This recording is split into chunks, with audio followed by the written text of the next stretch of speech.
Лууд сэргийгчүүлэнд подкаст нэвтрүүлэг. Сайн байцгаана уу? Лууд сэргийгчүүлэнд подкастын шинэ дугаар гэхэд бэлэн боллоо.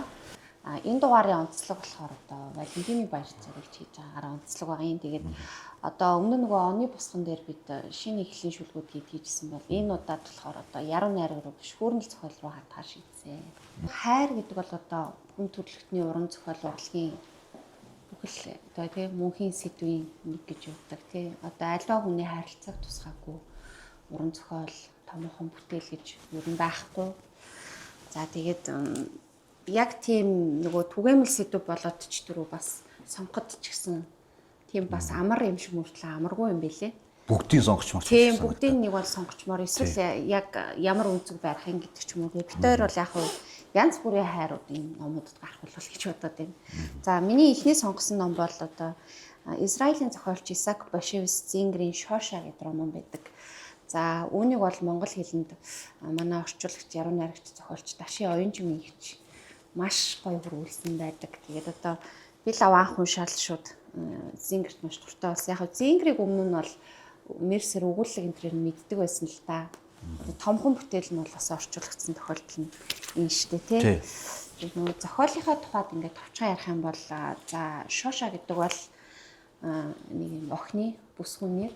Тэгээд Шоша бол одоо Польшийн Варшавын тий еврейн гудамжинд суудаг тийм охин байдаг.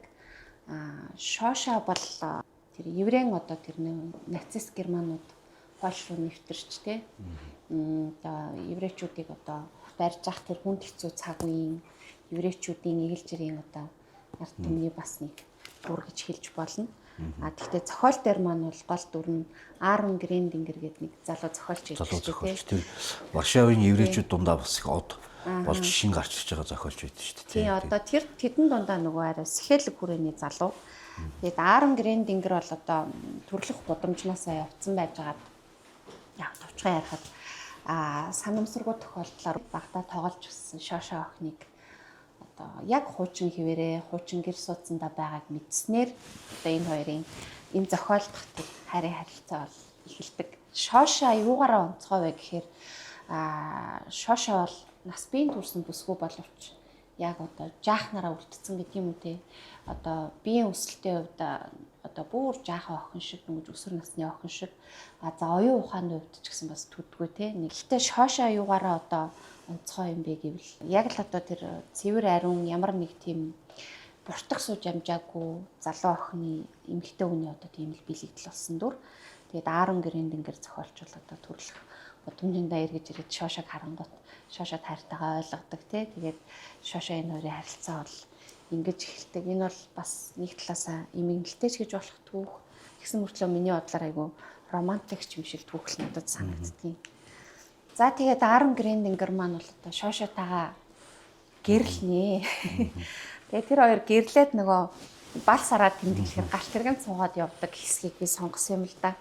Бид Парисын оршуулгын газрын бүрлээчийн нүмерх шиг цасан тулдагдсан булшны чулуун хотын хажуугаар өнгөрч байлаа. Гинт Шоша энд ипэ байгаа шүү дээ гэв. Тийм ээ би мэднэ. Өө арай л би айгаад байна. Юу болов? Шоша хариу хэлсэнгүй. Магадгүй миний юу гэж асуусныг мартах бололтой. Тэгснэ дахиад л энэ галт тэрэг төөрчгийн биш байгаа гэлээ. Хаанаас та? Тэр чин төмөр замаар явдаг юм шүү дээ. Миний хариултыг удаан бодов. Арилээ би хүүхэдтэй болж чадахгүй. Эмч надад тэгж хэлсэн. Би хүүхэдтэй болмооргүй байна. Чи миний хүүхэд шүү дээ. Арилээ чи одоо бүр миний нөхөр үү? Тийм ээ Шошилээ. Тэгвэл би жинхнээсээ чиний эхнэр болж байна уу? Тийм ээ хуулийн дагуу. Арилээ би айгаад байна. Бас юу болов вэ? Өө мэдхгүй. Бурхнаас, Гитлер одоохондоо Германда байгаа. Харин чи бид хоёр энд байна шүү дээ. Бурхан хүртэл хаач байсан юм. Арилээ би ажилтнад бяцхан дэрээ авахаа мартчихжээ. 7 хоногийн дараа бид буцаж ирнэ. Тэгээд чи дахиад гэртээгээ хамт байна. Би түнгүүгээр унтаж чаддгүй юм. Чаднаа бид нэг оронд унтах юм чинь. Өө арайлээ би яг одоохон уйлмар болчихлоо гэснээ. Үнэхээр жаал охин шиг ихэр татан уйлж эхлэв. За яг ингээд энэ богинохоо хэсгээс бол те одоо Шоша харагдаж байгаа ахalта тий. Шоошоо ерөөсөө төрлөх төр нөгөө Варшавын гудамжнасаа нэгд бол гарч үзээгүй тий. Ямар ч хүнтэй бараг харилцаж үзээгүй. Сургуульд явж байгаад гарчсан. Ягаад гэвэл шоошоо юу ч сурч чадахгүй. А тэгсэн мөртлөө шоошоо ингээд амьдралыг болохоор ингээд мэддэг те. Одоо эмэгтэй хүн ямар байх ёстой ч юм те. Одоо ингээд мэддэг. Тэгээд энд нөгөө ярьж байгаа нь одоо би Гитлерээс айгаад байна гэдэг ч юм уу те. Тэгэл одоо төмөр замаар галт тэрэг явдгийг мэдэхгүй. Төмөр зам галтыг төөрчих үедээ гээд галтыг төмөр замаас гарчих үедээ гарчих үедээ гэдэг хэсэг нь ингээд яг шоошог тол харуулсан хэсэг юм шиг надад санагддаг. Шоошогийн дүр ингээд нэг харахаар өрөвдөлтөй юм шиг. Тийм. Ирчүүд ч юм уу ер нь хүмүүс хэнийг хайрладаг вэ? Өөрийнхөө дотор хүнийг хайрладаг уу? Эсвэл өрөөлийг хайрладаг уу? Хүмүүс нэгийг хайрлах гэдэг нь яг юу вэ гэл ингээл аймаар олон асуултууд араасаа дагуулдаг зохиолтой. Хэдийгээр шоошоо айж байгаа ч гэсэн хамгийн айдсгүй нь бас шоошоо байдаг. Энэ зохиол дотор хамгийн хамгаалах нөмрөггүй сул дорой шоошоо юм шиг хэрнээ. Яг үнийг хэлэхэд аюул бэрхшээл тохиолдоход хамгийн ирлэх нь шоошоо байдаг. Тэгээ энэ Варшавт байгаа одоо манай нэг сумын дайны л тоотой цөөхөн еврейнэр тэр нүндаа зохиолч болж байгаа Гридингергээ залуу. Энэ Варшавын еврейчүүдийн түүх бол бас үнэн түүх. Яг Гитлер бол угаасаа дайрнаа, Холокост аймаглал унсгалд явуулнаа. Энэ бол ойлгомжтой. Аль болох хурдан Европоос гарах хэрэгтэй гэдэг. Варшавын еврейчүүд ярьсаар байгаа мөртлөө өөрийнхөө орон гэрийг, өөрийнхөө бөөцөлсөн ахуй орчноо орхиж чадахгүй ингээ байсараа байгаад эцсийцэд амнаан там цаан цухтааж эхэлж байгаа байхгүй. Тэрэн дунд шоошоо гэдэг охин хөрхий явдаг. Тэгээ алхаж явж байгаад шоошоо зогсдог. Зогсоод унаад өгдөг. Тэгэл шоошоо өгдөг те. Яг тэр мөч энэ арман яагаад шоошоогийн тухай вэ гэдэг тухай ингээд би ойлгосон л доо. Ягаад гэвэл ингээд нэг хүний нэг чанар, хүний нандин чанар тэгэхэд яг ингээд зогсдог. Яг тэр аимшигтай яргалтын тухай огт гарахгүй нэг ч тэр өдрийн тухай дурсахдахгүй мөртлөө тэр яргаллын өмнөх айдсаар нь хүмүүсийн мөн чанарыг аюул гоё харуулсан болов уу гэж би бодсон.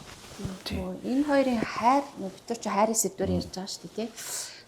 Магадгүй нөгөө Аарон Грэндингер бол одоо хүссэн цагтаа ч юм уу боломж олдоод ингээд Польшоос гараад явчих бүрэн болцоотой тэгээд явж өгдгүү штэ. Одоо Америкаас цагаачилж ирсэн хоёр ч одоо авч явах гал тий.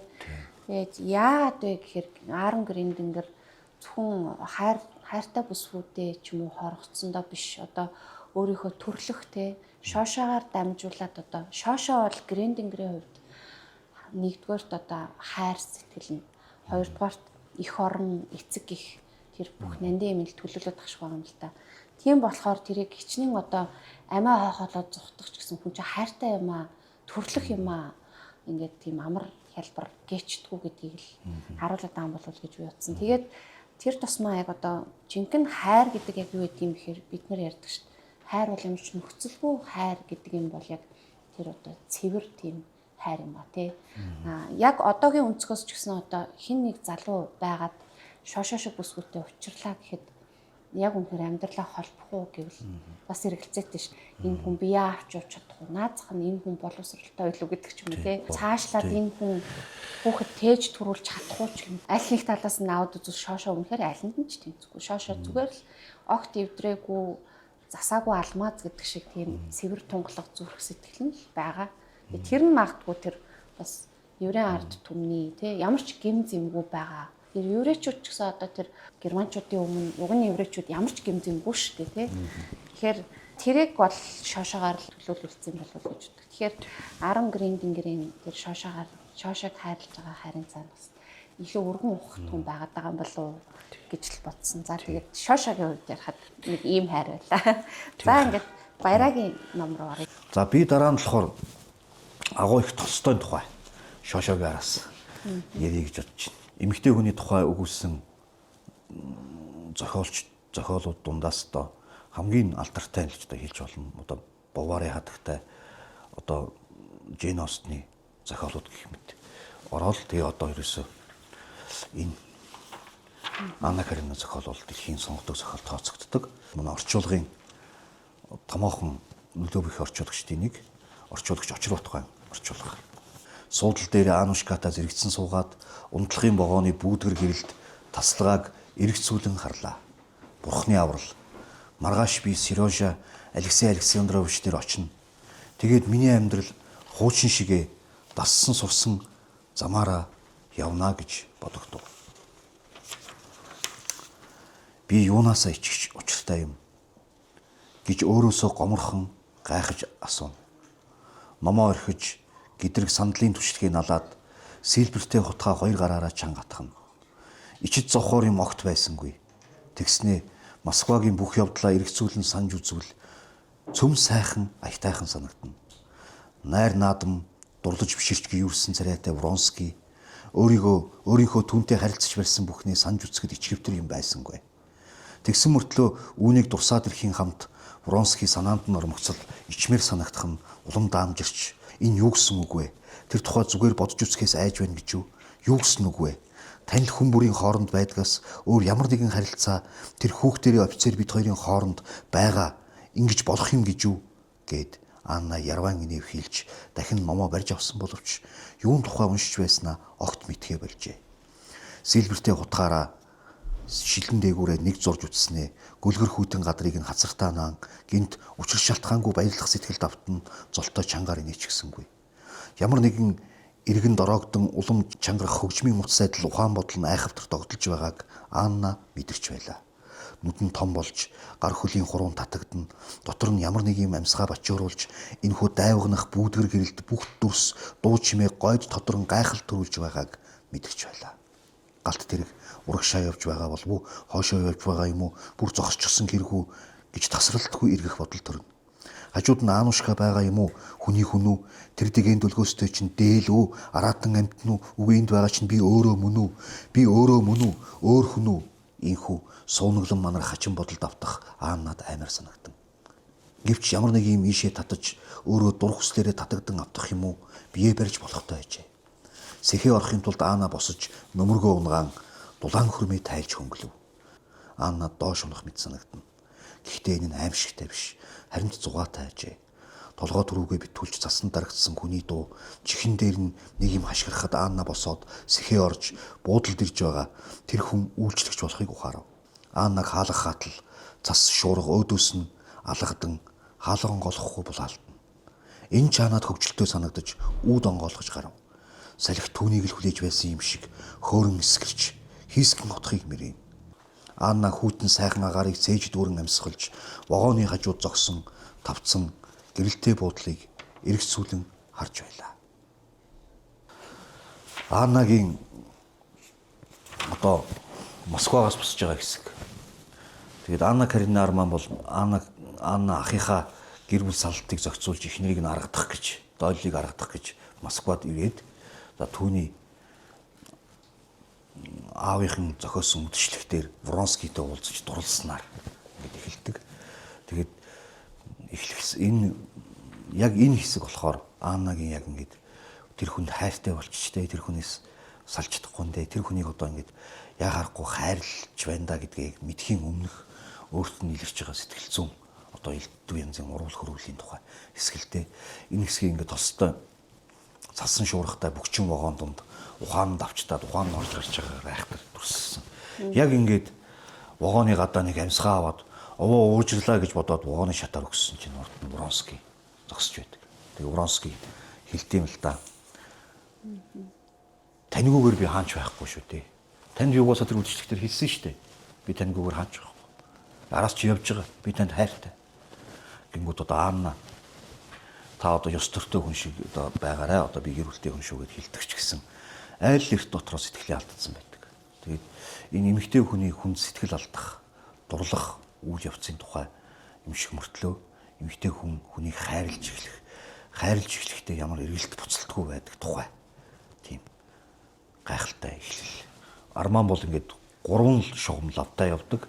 Анна Каренина, Вронский хоёрын шугам, тэгээд Левиний шугам, тэгээд араас нь Аннагийн ах Стивагийн шугам гэдэг энэ 3 ингээд яваад тэгээд энэ 3 гэр бүл эцэстээ юу болж дуусч байгаа тухай үйлдэлтэй. Тэгээ энд бол нэг цочир дурлж үнэхээр сэтгэл зүрхээ алдж байгаа 2 хүн байгаа. Нэг нь бол Анна Каренина, нөгөөх нь Левин. Тэгээ энэ хоёрын амьдралын амьдралыг ухаарч байгаа ухаарлын ялгаа зөрүүн дээрээс яг орноо салаалаад явчихдаг. Дүрийг одоо дүр биш бүр яг л амьдрал дунд энэ хүмүүс байгаа юм шиг тийм амьд бичсэн. Тэгээд хамгийн гол юм тэр Аннагийн яг тэр айгүй тэр Эдритэй сэтгэл зүй шүү дээ. Яг үндэ хүрх юмт Эдритэй гэхээс нь одоо Анна зүр золгүй хүн жинхэнэ хайр түүнийг зориод ирэхэд тэр хайрыг идэх тэр хайрыг тэр хүндээ чөлөөтэй өг өөрөө авах тэр эрх чөлөө нэгэнд байхгүй болсон байхад ирж байгаагаараа золгүй. Ер нь энэ роман бол тэр чигтээ одоо хүний сэтгэл зүйрөө бүр ингээд гүнзгий орох бүр гүн шумбуулах тийм одоо тэнгис гэмээр юм уу да. Анна галт тэрэгний буудал дээр бас дахиад нэг удаа галт тэрэгний буудал дээр очт юм аа. Тэгээд яг тэр үед нь манерт нэг арагшаага хоошоо ухраад нэг бодох чөлөө байсан бол би чи яатсан явна гэдэг өөрийгөө контролдоод хянаад нэг бодох чөлөө байсан бол гэд бодсон чинь тийм чөлөө угаасаа байх боломжгүй юм байлээ л дээ. 3 дахь удаа уншсан чинь би юу 3 удаа л уншсан. Тийм чөлөө угаасаа байхгүй. Яагаад гэвэл тэр хүний хайр тэрэнд тийм боломж олохгүй юм байлээ л дээ. Хэрвээ энэ хайр нь нөхцөлдсөн бол бүрэн нөхцөлдөж чадсан бол гараас нь хүн атгах хэрэгтэй байсан. Яг тэр акшнд. Эсвэл тийшээ ирэхээс өмнө замыг хөндлөсөд бронзыг ч юм уу зогсох хэрэгтэй байсан. Эсвэл ахын ч юм уу хин нэгэн. Тэгэхээр тэр бол надад айгүй тийм шимширмээр санагдсан. Анна бол онцгой хүчрэх. Аннаг маш их хүчрэх хүн байна. Асар мэдлэгтэй гэхээсээ илүү асар мэдрэмжтэй, нарийн мэдрэмжтэй хүн юм байна да гэдгийг зөвхөн Левин ойлгодог. Левин нэг хагасхан цаг орчим уулзаад Аннатай хальт ярилцаа салхатал Левин дотор шууд батнууд энэ үнэхээр хүчтэй юмхтэй байна гэж ойлгодог тий. Тэр хүч нь бол хүчээ тэрчгтэй хайрлуугаа юулээд эргэж ямарч эргэсэн цохилтонд нь тэр давлгааны эргэсэн цохилтонд нь өөрөө хэргуулчихж байгаа юм шиг. Тэгээ эцсийн мөчд тэр нөгөө Анна ингээд унахтай хүртэл эмгтээлэг ингээд нөгөө юу ингээд цүнхэн нэг эвгүй болцсон чинь тэрийг засаж байгаа дахиад дараагийн вооны дундор өсөрдөг. Яг өсрөхт нь л Аннагийн толгойд нөгөө би тойширцсан байж тээ би зөв бодоогүй байж тээ гэсэн бодол хамгийн сүүлийн мөчд нөгөө газар дээр ингээд дэр модны дунд ингээд хайрган дээр ингээд тас хийгээ буухтал Аннагийн толгойд би чинь юу хийж яана гэсэн бодол яг төрдөг. За тэр мэдрэмжийг танд өрхий. Тэр хүртэл та энэ номыг уншихыг хичээгээрэй. За. Дараагийн ном нь би болохоор одоо энэ Михаил Булгаковын Мастер Маргарита 2 гэдэг бас амар том зохиол сонгочвол байна л та. Гэхдээ яалчгүй ингээд нэг тийм хүн төрөлхтний уран зохиолын бас нэг онцгой хайр яриг гэхээр яалчгүй л манай Мастер Маргарита 2 болчиход байна. За тэгээд энэ зохиолын тухайд бол одоо янз бүрээр л тодорхойлдог шүү дээ тий. Асар сонин шидлэг, ёрлог, сонинлог, адал явдалтай тий. Тэгснээ одоо юу гэдгийг хайр дурлалын юм шиг. Тэгснээ эцсийн дүнтэй нэг зохиолын тухай ач ном юм шиг тий. Тэгээд Булгаков өөрөө бас сони амьдралт болсон тий. Одоо Мастер Маргаритаг ч нөгөө бичиж агаад шатаацсан байдаг лөө. Дундаас нь тэгчээд дараа нь ингээд бичсэн ч гэсэн бас хараахан дуусаагүй зохиолуудыг энэ өөрөө. Гэхдээ дуусаагүй зохиол гэхэд энэ бол маш хангалттай одоо юу гэдгийг яг нэг бүтээл болоод одоо ингээд цогцолж болж чадсан л ном л доо. За бит хоёр хайрлуу төвлөрч байгаа учраас би бас тэгэл тийшээ л аваачи.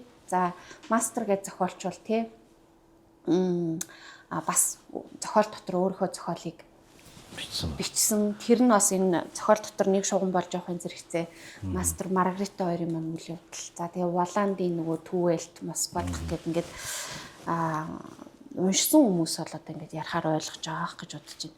Маргаритагийн хувьд бол Маргаритагийн хайр ямар хайр вэ гэхээр хамгийн түрүүнд бол нөгөө юу ах. Ямар ч эргэлзээгүй одоо нөгөө хайрын төлөө өөрийгөө л тий золчдаг тийм ээ. Одоо нэг тийм энд бол нэг хаахтар сэтгэл зүйн муу гарахгүй. Зүгээр л үйл явдал гарна. Золих уу яах уу гэж юусэн хэрэглэхгүй. Шууд золих. Тэр нь аяхой.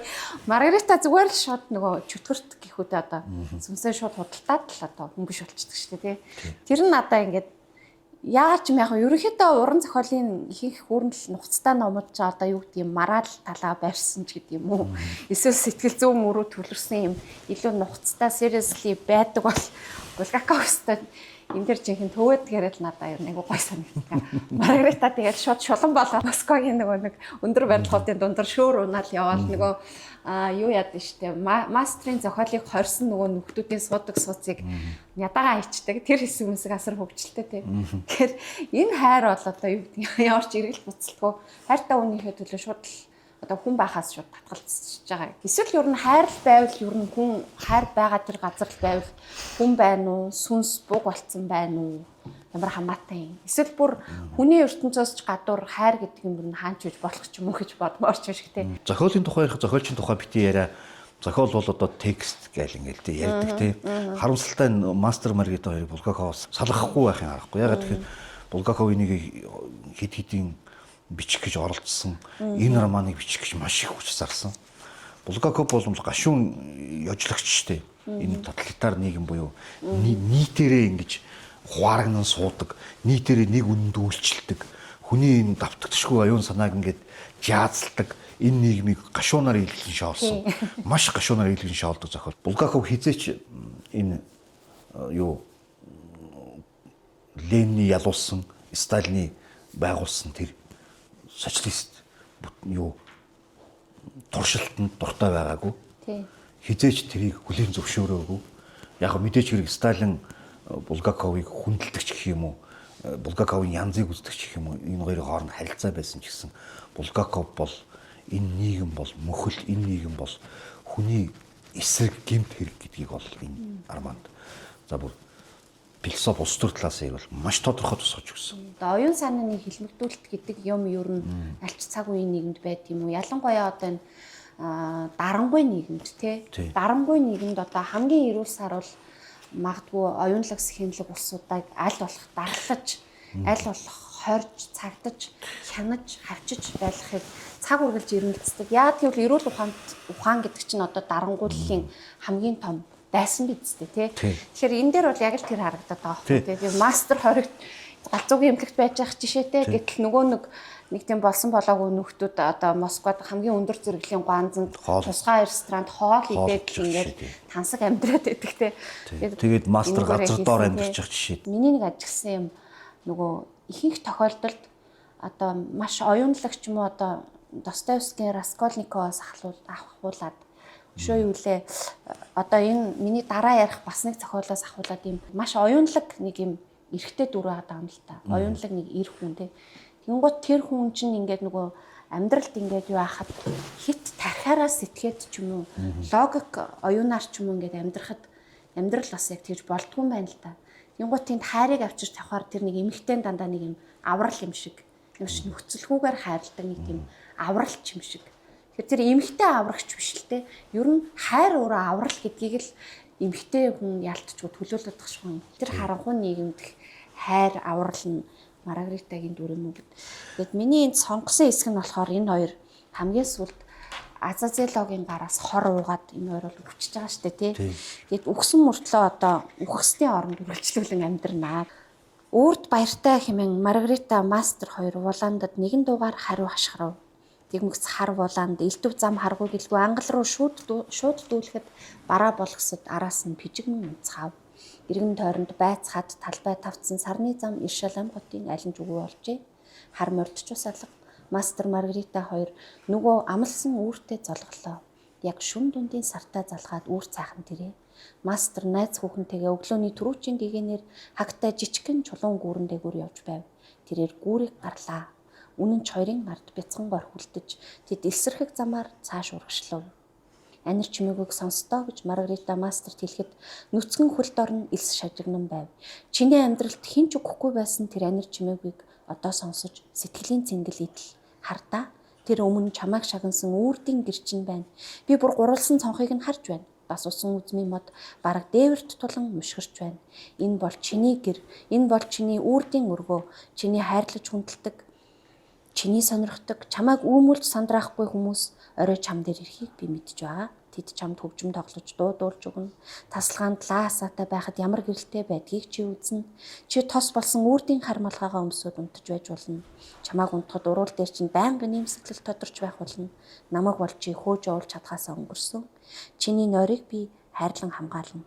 Маргарита тэдний үрдийн гэрийн зүг явж байхдаа мастерт ийхүү ярихад тэдний үгс ард тоцорсон горхны ус хоржигнон шив нөхлөгөө адил гожигдсон байх шиг мастерт санагдаж тэгтэл уймарсан уй олон зүүн чивүүлсэн мэт ой ухаан бүдгрээд явчихлаа. Мастер өөрийнхөө бүтээсэн баатрыг тун сая чөлөөлөн тавьсан шиг түүнийг өөрийг нь ч хэн нэгэн суллан чөлөөлж байгаа ажээ. Энэ хоёр одоо тий юу штэ тий одоо хамт амьдрахгүй байсан Москвад одоо бөөн өмнө самуу маш хэцүү байсан штэ. Тэгээд энэ хоёр ч нөгөө хор угаад одоо нэг үгээр бараг мөнхийн амиг ч юм болж гин уу да тий бараг. Ер нь тийм. Энэ тэр Азазелогийн авчирсан дарсанд хор байгаа гэдгийг хоёулаа мэдчихсэн. Гэхдээ амиа хоролт гэж арай хэлж боломгүй. Зүгээр л тэр хоёр нөхцөл байдлыг хүлээж авч байгаа юм шиг байдаг. Тэгээд тэр дарс өөрөө их сонирхолтой дарс байхгүй. Тэр дарсыг Азазело хэлдэг. Энэ бол Юудын захирагч Фонти Филатын дарс гэж. Тэгээд тэр нь юу вэ гэхээр нөгөө Фонти Филат чинь мастерын өөрийнх нь зохиол байхгүй. Тэгээд тэр зохиол өөр цаг хугацаа өөр хэмжээсэнд өрнөж байгаа тэр зүйлийг шууд авчиад нэгтгэдэг. Тэгээд өөрийнх нь оюун санаанд иссэн хороор өөрийг нь алж байгаа юм шиг. Энэ арманыг би ингээд жүжиг болгох гэж 2 удаа оролдож. Тэгээд сүүлийнх дээр нь нэг вариант надад маш их онцтой санагдсан. Тэр ямар хувилбар вэ гэхээр энэ мастер Маргарита 2 гэдэг арман бол энэ арманы бүх шугам Воланд Юудын захирагч Фонти Филатын шугам энэ бүх шугам тэр чигтээ мастер Маргаритагийн биш мастрын оюун санаанд өрнөд байгаа юм биш үү? Бодит цаг хугацаа бол зөвхөн галзуугийн имлэгтэл байгаа юм биш үү? Тий. Маргарита гэрээсээ гараагүй Маргарита гэртэл байгаа юм биш үү? Маргаритаг өөрлөгөө ирүүлэхийг хүссэн. Маргаритад өөрийнх нь төлөө сүнсээ худалдаасаа ч хамаагүй галзуугийн имлэгээс ирж намайг оргуулаасаа гэсэн тийм юм хүчтэй хүсэл тэмүүллийн үр дүн юм биш вэ гэсэн нэг юм бодол надад төрсөлтөө. Тэрийг бас яаж баталж болох вэ гэхээр энэ арман дотор ингэдэг. Азазело мастер Маргарита 2-ыг хор өгч алчаад цогцсыг нь орхиод тэр газрынхан гэрээс гараад мастерын өөрийнх нь гэрт очдог. Тэгэхэд Маргарита тэр гэртээ байдаг байхгүй. Тэгэд тэнд Маргарита үхдэхийн унахыг харангуудаа бодит амьдрал дээр Маргарита үхээд мастерын оюун санаанд байгаа Маргарита үхсэн. Тэрийг баталгаатай болгож авангуудаа тэр хоёрын сүнсийг дагуулад үхсдийн орн руу гэхүү ингэчингийн орн руу дагуулж явдаг. За тэр хэсэг надад тэгж бодогдсон. Тэгэхээр мастер ямар байдлаар өөрийнхөө оюун санааг эргүүлэн авчирч ямар байдлаар иргэн ирж гэнэ үхэхээр Маргаритаг өөрийнхөө тархин дотор шинээр бүр үндэслүүлж тийм ертөнцид байгаагүй хайрыг бий болгож гарч ирж байгаа юм болов. Өөрөөр хэлбэл авьяастай хүн, ухаантай хүн, хүчтэй хүн дангаараа амьдралыг бий болгодоггүй, гайхамшигт бүтээл төрдөггүй. Авьяас заавал хайртай нөхцөлд чиж амьдрал бий болдог. Авьяас нь юу ч байж болно шүү дээ. Ямар ч юмар авьяастай хүн байж болно. Тийм санаа энэ ард ус байгаа юм болов уу гэж би бодсон. Хоёрт нөгөө аливаа нийгэмтэйгээ зөрчилдөөд ч юм уу цаг үетэйгээ зөрчилдөөд ингээд адлуулахаар чинь хүнд нэг тийм хичнээн цаг үеэ ойлгосон ч гэсэн хүмүүсийг юм уу адаглаад тийм яг тэр нийгмийг ч юм уу ингээд одоо юу гэх юм жигшил одоо тийм хурц гэх үү тийм одоо сэтгэл зүй үднээдээ тий яг нөгөө уран бүтээлч хүн дээр аавчаад тавхаар яг зөвхөн тийм юмар уран бүтээл төрөх юм боломжтой юу гэдэг яг сая чиний ярьсан шиг тийм баггүй тий нөгөө хайр гэдэг юм эсвэл илүү бүр тийм нэг удам зүйл тэрийг өрөмдөглөж тэгжээж бүр тэр цаг үеэсээ халин гарч хүний амьдралын ёстой нөгөө мунхаг хошин шог тэр үзэгдлийг бүр хүндлэнгийн өнцгөөс харж яж магадгүй зохиолч тэр одоо өөрийнхөө үзэл санааг илүү эрүүл саруул юугаар гаргаж ирж яддаг гэж магадгүй. Тэрнээс зөвхөн хорсол бухимдлаар өшийн сэтгэлээр хизээч хүн дээрийг бичиж чадахгүй. Хэрэг тэр тэгж бичлээч хүн бүтээл болохгүй л ахгүй тий. Тэгээ тийм бас далд юу ч бас байж мэтгэлийн ихт одоо мэдхгүй юм да. Яг одоо мастер маргарита олж хумхуу яг өстой уншигчдын тархинд очиж дуусгах өстой тэр зохиолуудын нэг бол яг муу юм шиг санагдаад байдаг. Уншигч зохиолоос хүссний авдаг. Тий. Мастер Маргаритагаас хайрын үлгэр хүсвэл тэр үлгэр байгаа. Тийм байгаа. Үзэл санааны тэмцэл хүсвэл тэр нь байгаа. Эд шид тийм адал явдаг. Шидэт реализм хүсвэл байж байгаа. Яруу найраг хүсвэл байгаа. Жинхэнэ дэлхийн маш яруу найраглаг. Үнэхээр яруу арман гэвэл энэ л арман. Тэгээ гомсронгой бол энэ арманыг монгол хэл дээр бүрүүлсэн. Маш сайхан орчуулсан. Би гомсронгой орчуулах нь дуртай. За дараагийн ном маань энэ Монсудар хэвлэлийн газраас гаргасан Агуу Гэтсби байна. Энэ бас Монголд 3-4 янзаар буусан. Би анх бол энэ номыг анх уншаад дурлсан орчуулга маань бол орчуулагч Галаридын одоо Галарид гуайн орчуулга байна. Галарид гоо бол маш яруу гоё орчуулсан. Даанч тэр ном маань миний гар дээр байсангүй. Энэ номноос би яг өөрийнхөө дуртай хэсгийг уншиж утсан. Би нөгөө Скот Фицжеральдд дуртай Скот Фицжеральд, Эрнест Хемингуэй энтрийн одоо тэр алдагдсан үеийнхэн буюу 1910-аад оны Парисын модернизмд би шүтэн биширдэг баггүй. Гадаа салхи хүчтэй хүүгэх, саундын хаваар цахилгаан цахиж тэнгэр дуурах бөглүүхэн дуу сонсогдно. Өдгөө бүхий л гэрэл Вестэгт төвлөрсөн юм шиг. Пигч гисэн цахилгаан галт тэрэг борон дундуур уйгчин хүмүүсийг хотын гаднах гэртэн хүргэхээр Нью-Йоркоос товтлогно. Нэгэн хүмүүний ертөнц овонгороо өөрчлөгдөжээ. Агаарт хөөрөл догтлол цалигэн байна. Мөнгөтэй нууд дүүрэн мөнгө хөдийлж, мөнггүй гэр дүүрэн хүүхд шөөгөлнө. Энэ хооронд тэр зур салах ёс хийхээр очтол Гэтсбийн царайг зомнил төгшөөр ахаад л хулдчихжээ. Туйлаас хүсэн хүлээж асан тэр ас жаргал нь энэ үнэхээр мөн үү хэмээн эргэлзээд байгаа ч юм шиг. Бараг 5 жил өнгөрч шүү дээ. Энэ үдэш бодит Дейзи түүний хэдэн жилийн мөрөөдлийн Дейзид хүрч өгөөгүй мөчүүд байсан л байж таарна. Гэвч энэ нь Дейзигийн буруу биш. Харин Гэтсбигийн бүтшгүй өндөр цойлчсан асар хүчтэй төсөөллийнх нь л харгай. Тэрхүү мөрөөдөл нь Дейзигээс ч энэ дэлхийн бүхий л юмнаас давж гарчээ. Тэрээр Дейзигийн дүрийг жинхэнэ уран бүтээлчин сэтгэлээр урлж, цаг үргэлжил ямар нэгэн юм нэмж, гартан таралцсан хур цөнгөтэй юм бүрээр чимбэлж ирсэн. Ямар ч гал хөс, сайн сайхан юм хүний сэтгэлийн гүндэх уран төсөөллийн хэмжээ хязгаар чадвартай энэ тэнцдэггүй ажээ. Хараажаар Гэтсби өөрийгөө баг багаар хянж эхлэх бололтой. Тэрээр Дейзигийн гарыг атхан ямар нэгэн юм шивнэхтэн түүн рүү эргэж гэглэгэн сэтгэл хөдлөлөөр хэлснийг нь хүлээн авсаар суун. Түүний хамгаас татагдчих буй юм нь Дейзигийн жигд бус хэмнэлтэй асан дүрзэх мэт амь халуун дуу хоолой юм. Энэ хоолой бол мөнхөд их шиглэх аялал хүлээ. Тэд намайг мартаж орхижээ. Агшин төдий Дейзи над руу харж гараа сунгасан боловч Гэтсбийн ой ухаанаас би бээр онхид арилжчихсан байв. Тэднэрүү харахад миний өвдөөс хоёулаа харах мэт боловч харцсан хаан ихтэй хоосон руу ч юм уу ямар тач намайг биш өөрсдийнхөө амьдрал дотор эргэлдэж буйн тодорхой.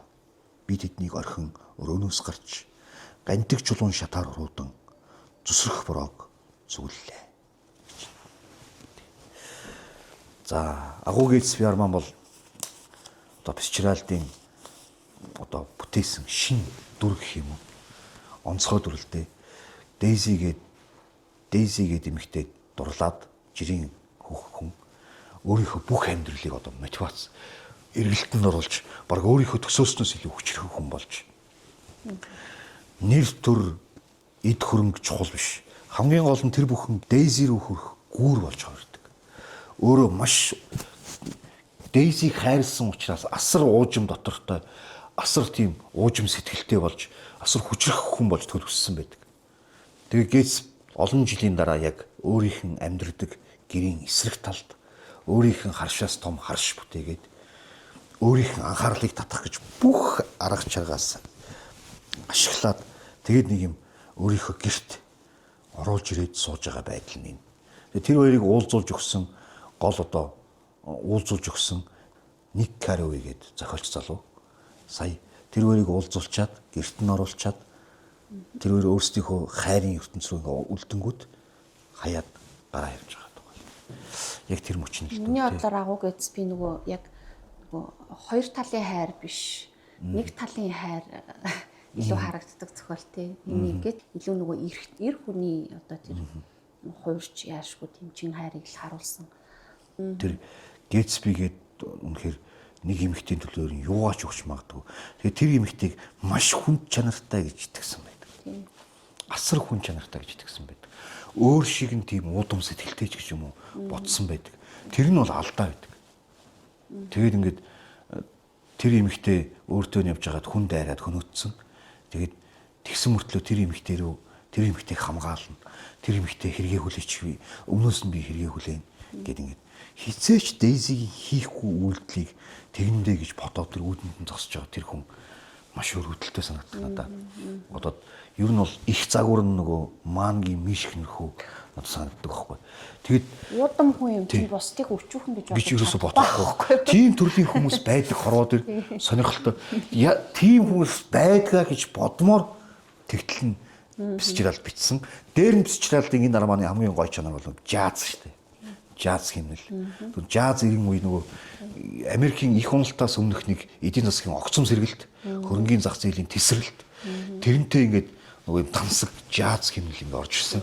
Зүрд Ник Каравей юу дүгнэж ш. Том Дейзийн харуул ингээд хаа явсан газраа юм ингээд юу гэдэг лээ амар дүрсэлсэн байт юм аа. Ингээд зогсчдаг. Эвддэг. Бага орчин болоод хүмүүсийг ингээд нэг үгээр амьдралыг муухай болгодог юм нэг юм муухай зүйл шиг хэлж байгаа байхгүй яг л ням бактери энэ тэнд очсон газараа бохиролж өвчлүүлдэг шиг тийм хүмүүс гэж ирсэн байдаг ш. Тэр бол яг Ник Каравей морал талаас нь яаж байгаа дүгнэлт гэдэг байхгүй. Тэгсэн чинь агуу тэдний яг эсрэг тал тийм агуу уудам сэтгэл зүрхтэй Гэтсби байж идэг. Гэтсби ерөөсөө хизээч бусдыг гэж бодохгүй байгаа байхгүй тий. Магадгүй яг Том дэргэлцэжсэн баг. Дейзид хизээч эргэлцээгүй. Хайрандаа хизээч эргэлцээгүй байсан чинь нөгөө бүсгүн бүр орс руугүй явцсан байдаг шүү дээ тий. Маш эмгэнэлтэй ийм энэний цаан амар эмгэнэлт явуулсан мөртлөө наадталт нь байгаа тэр хөвсөлдсөн ах хоёр хүмүүс аяга татагддаг. Тэгээ энэ номны эхлэл дээр байдаг нэг хэсгийг бас товчхон уншиж байна. Юу гэхээр энэ дэр нөгөө моралын тухай яаж ингэж ойлгомжтой энгийн хийж чадваа гэдэг нэг юм өгүүлбэр байдаг. Тэр жил нас залуу цус шингэн альваад эмзэг омголон надад аав минь нэг зөвлөгөө өгсөд нь одоо хүртэл санаанаас гардаггүй. Хэн нэгнийг шүүмжлэхээс өмнө энэ хорвоогийн хүн бүрд чамтай адил давуу талууд заяагаагүй санаарай гэж. Тэгэхээр энэ хорвоогийн ямар ч хүнд чам шиг юм хүн болох боломж заяагаагүй гэдгийг санаарай гэдэг моралын бүр хүн чанарын одоо хамгийн суур хугтууныг ингэж хилцсэн ийм зохиол. Тэгсэн мөртлөө маш хөгжимдөг зохиол. Ник Каравейгээр Гэтсбиг нээлгдэг энэ зохиол дээр тэгээд магадгүй тийм уужим сэтгэлийг бас нөгөө зохиолч хүнээр авчиж нээлгэж байгаа нь ч бас нэг тийм хөргий ажиллалч юм шигтэй. Ялангуяа тэр нэг гоё ориглон давсг өсөрсөн ийм гоё ертөнцид Гэтсби шиг хүн ер нь мөнгөтэй байж ажил хөрөнгө чинээтэй байж ажил тэр хүрээл дотор байгаад байгаас ш хүнээрээ ер нь Гэтсби тэр тунд бас байх ч юм уу тий. Тиймэрхүү асуултуудыг бас тавьсан л зохиол шиг санагдаад байна. Яг одоо цагт манай монголчууд амар уншмаар нь. Ер нь тийм шүү дээ. Ер нь бол тэр хөөсрөл бол яг манай нийгмийг үнэхээр санагдуулдаг. Сүүлийн 6-7 жилийн дотор манай төсөв бараг 3 дахин тэлцсэн шүү дээ. Биднээсээ эргэлдүүлдэг мөнгө 3 дахин их болцсон байхгүй. Тэгсэн чинь биднээсээ амьдралын байдал, моралын байдал ямар болсон бэ гэж бодсон чинь сонирхол эсрэгэл тийм чанар харагддаг. Тэгээд яг нэг Гэтсбиг уншаад болсон дараа нөгөө надад бүр анх уншаад болсны дараа нөгөө Од гэрэл яруу найрагчийн нэгшүүлэг саанд орж исэн байхгүй. Шуу шиг амьдрах хүний нүд өөр байдаг гэд. Би шууны цогцсноос сэжиглэх хүнийг үтссэнгүй. Шуу шиг гигийн хөөрхий хүмүүс байдаг. Гэтсби гэж нэг тийм л дүр байна. За. Яа, инга. За, манай подкастын турш одоо анхны монгол ном яригдах гэж байна. За, магадгүй Викторийн ингэж ярьж байгаа нөө зохиолуудыг, тэнд гарч байгаа хайруудыг харахаар нөгөө тийм амар гоё романтик нөгөө хүмүүс ингээл хайр ярих нь гэлтгсэн чинь Виктори нэг тийм романтик юм ерөөсөө яриаггүй ахаа тий. Сонгосон зохиолууд дандаа тийм жаахан тийм сэдвүүдтэй. Тэгээд магадгүй энэ номууд донд одоо Инга миний хэр тал гэдэг бол одоо магадгүй монгол романтизм болов гэж би бодож байна. За, төрийн шагналт зохиолч Дармаа Бат хоёр агсны тууж л та. Хайр сэтгэл гэдэг имийг хүндсэн талаас нь надад маш нандин санагддаг. Тэгээ зохиол эхлэхдээ бол одоо яг л нацагд орж ийн нөгөө хөдөө талын үзэсгэлэнг санагдуулан зураглалаар эхэлдэг байхгүй юу? Анар гэдэг морь унах дуртай хотын нэг юм сэхэтэн судлаач эрдэмтэн залуу тарих толгоогоо амраах гад баг морь унах гад хөдөө нэг наадам үзгээд хөдөө өшгөө 7 өдөр дээр очисон чинь яг нацагд орж ийн хөдөө талын үзэсгэлэнгээс гараад ирсэн юм шиг тийм гоё юм эрхэмсэг юм Монгол төрхтэй охин ингээд морь хөдөлгөөн морьтой ингээд явж хат нөгөө анар мөргөлтчдөг. Энэ хоёр ингээд санамсаргүй ингээд явган морьтой хоёр мөргөлтснөөс эхлээд энэ хоёрын учрал эхэлдэг л дээ. Инга гэдэг охин өвөөтэйгээ амьдардаг. Тэгээ Ингагийн өвөөгөөр дамжуулаад нэг тийм нэг сайхан Монгол өвөө нарын дүр те. Тэр одоо ярьдаг штэ тийм сайхан өвчүүд цөөрж ийн гэж харамсдаг шиг яг тийм өвөөгийн дүрийг бүтээсэн. Тэгээд энэ хоёр залуугийн хайрын ард тэр өвөө ингээд нөгөө Монгол хүний нөгөө юм ухаанаараа ингээд залаад яг л Монгол маягаар одоо юу гэдгийг одоо орчин үед бол хотод бол одоо яа тийм залуучууд таалагдсан бол за одоо яа ингээд хамт амьдрал цагийн хөвчлөлтөө өнгөрөө ч юм ингэдэг бол энд яг тэр нэг Монгол ах хүй дээр энэ хоёр ингээд зугуухан тийм гүдэсхэн маягаар ингээд зугуухан нэгнээ танин мэдээд цаана нь тэр талим гэдэг үгэн яг ингээд энэ хоёр залууг аль хизээний мэдсэн тэр үгэн ингээд нэг тийм чиглүүлээд байгаа юм шиг юм сонин өгүүлэмжтэй ганцхан хайрын сэдв биш цаана тэр нөгөө яг тэр Дарма хот ойргон бүтээх гэж өгүүлэх гэж зорьсон юм тэр л юм шиг л Монгол хүний нэг төв эрхэмсэг сайхан чанар өвгөн настай хүнэнч тэр залуус хэтэн хүнэнч тэр цэл залуу бүсгүйнч тэртэй нэг ямар баймаар юм тэрийг тусгасан юм уу гэж би боддгийн. Энэ хоёр ингээд хамт байжгаад анар ч хотын залуу юм чи явах болно шүү дээ. Тэр явах тухай ярианы хэсгээс би тавчхан уншчихъя. Инга хэсэг зур дуугүй болсноо. Чи хизээ явах вэ гэж асуув. Ингаг ингэж асуун чинь огт санаагүй байсан анар юу хэлхээ мэдгүй тэнгэлцснээ. Хизээч магадгүй гэд дуугүй болов. Тогоон дээр ээзгийн буцлах чимээл сонсогдно. Инга доош харан хэсэг дуугаа сууснаа. Заавал явах хэрэгтэй юм уу? Дахин учрахын тулд салах хэрэгтэй шүү дээ. Салсан бүхэн дахин учирдаггүй шүү дээ. Хизээч дахин уулзахгүйгээр салчих юм бол яах юм бэ? Хизээч уулзалтахгүй гэж байхгүй. Уулзахын тулд салж байгаа учраас зайлшгүй уулзна. Гагцгүй уулзна гэдэгтээ л итгэлтэй, хязгааргүй их итгэх хэрэгтэй. Би тийг чадахгүй байхаа. Чадна. Хүсвэл заавал чадна. Юм болцолгүй шүү дээ. Салчихвал уулзахгүй ч юм бэлүү? Нэг уулзсан дээрээ салахгүй байх нь дээргүй юу? Учрал мэднэ.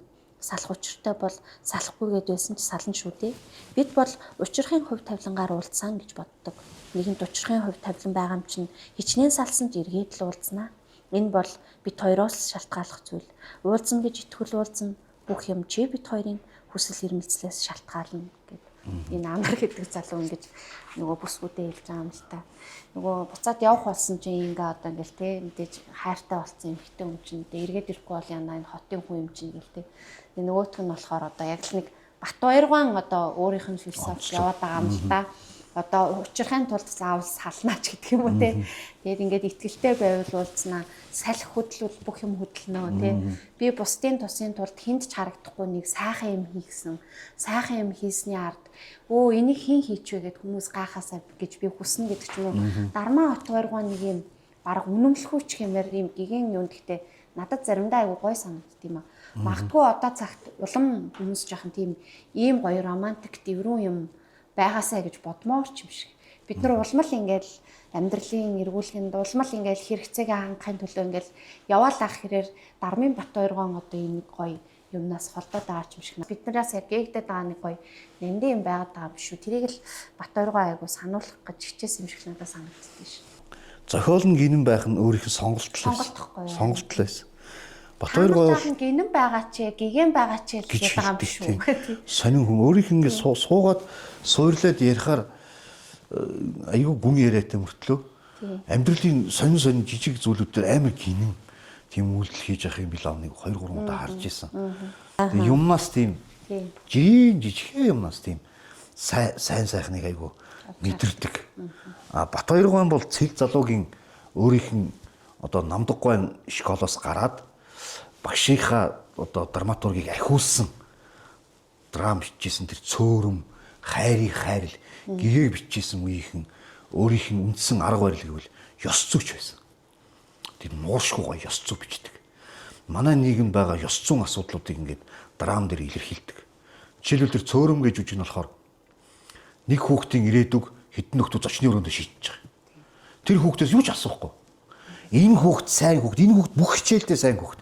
Энэ хүүхдийг ингээгээд бүгдээрээ бүр дундаа юм тойруулж маруулаад бүр сүүлдээ муудалцаад. Тэгээд тэр хүүхдээс асуухгүй. Тэгээд өөрсдийнх нь тархийг тэр хавьдаа эргэлдээл ингээд яадаг. Тэр нийгэм биднүүсийн нэг ингээд бие биенээ барьж иддэг, сайнаач иддэг, муугаач иддэг нэг юм зан чанар шүү дээ. Тэрэнд хийсэн ёс суртахууны аюул том асуулт. Тэр тиймэрхүү ёс суртахууны асуултаа Инга дээр яг Ингаар угахан би яа. тэгээд ингээд 2000-ад оны ихээр Батбаяр нөгөө Мементог бүтээгүүгээд нууц товчооны дээр интертекст хийсэн нууц товчооны хамгийн баг манай анхны интертекст орчин үеийн зохиолчдын интертекстийн нэг шүү дээ. Тэрийг хийгээд дараа нь хэдэн жилийн дараа энэ Инга миний хэр талыг бичсэн. Тий. Энэ ном болохоор өөрийнх нь бясалгал юм шиг санагддаг. Монголчууд бол Монгол хүний юуг л эрэлхийлээд ах шиг санагдаад. Монгол хүний мөн чанарыг эрэлхийлээд тий. Тэгээд монголчууд энэ дэлхийн үндэстнүүдээс юугаараа ялгаатай юм бэ? Юугаараа өөр юм бэ гэдгийг ингээд ирдэг. Тэр өөрийнх нь мөнхөөр савлсан мөнх хүсгээд ном дотор бас байдаг байхгүй. Монголчууд цаашд юун дээр ямар ёс суртахуун дээр тулгуурлаж босох ёстой юм бэ гэд асуугаад тэрэндээ хариулсан байна. Тэрнийх нь философийн хариултууд бол мөнхөөр савлсан мөнх бус дотор, уран зохиолын хариулт нь энэ дотор байна. Бүр түүхэн хариулт нь болохоор юу дотор? Мементог бүтээгүүд дотор байдаг. Тэг ийм ном л доо. Тэгээд монголчууд гинэн санагдаад байна. Гинэн байгаад байна. Ямар гиний юм бэ? Амьдралд байхын аргагүй байна гэж яриад байгаа маань яг үнийг хэлэхэд биднес ориг үндсэн тэр суур мөн чанараасаа хэр холдсон бэ гэдгийг ч магадгүй илэрхийлж магадгүй.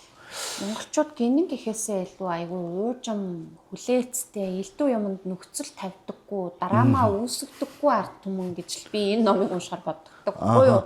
Тэгээ яг тэр малчны хотон дээр аваачиж байгаад яг тэр сайхан хүмүүсийг ягаад заавал хотын залууг авчиж тавьж байгаа юм те.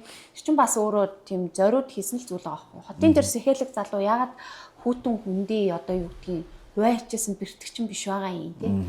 Дармаа хотороо тийм байгаасаа гэж хүсэж штэ тий. Тэгээд игэл хөдөг саахан эмэгтэйг хайрлуулж гин тий.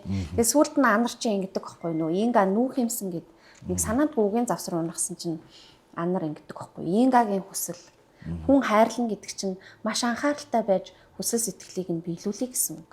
Биелүүлнэ гэсэн үг. Тэгээд энэнгээр одоо тэр хайрын үг яг хэлээд байгаа. Хайр гэдэг чинь өгөх үйл штэ. Өгж агаад өгөхөөр хайрыг авсан хүн чинь эргээд дахиад хариу өгнөд хайр яг ингэж харилцаж ингэж солилцож гоё урсгал шиг агаарын урсгал шиг ингэж идэг тийм гоё чөлөөтэй зүйл гэдгийг энэ анараар тэр залуу эрэгтэйгийн юугаар амар гоё үзүүлсэн.